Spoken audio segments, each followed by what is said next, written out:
ઘણા લોકો પૂછે છે કે આ વોર ચાલતું હતું, સિંદૂર ઓપરેશન ચાલતું હતું, ત્યારે બનાસકાંઠાની પરિસ્થિતિ શું હતી? બનાસકાંઠા તો બોર્ડર ઉપર છે.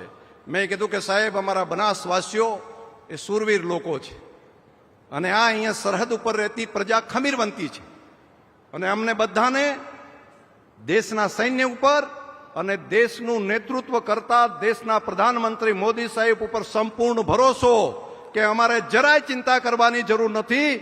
અહીંયા આગળ મરદ નેતૃત્વ દિલ્હીની અંદર બેઠું છે અને સીમાઓ પર સુરક્ષા કરતા જવાનો છે. જરૂર પડે તો સૈનિકોની સાથે ખભો મિલાવીને ત્યાં સુધી પહોંચવા માટેની અમારી બનાસવાસીઓની તૈયારી છે.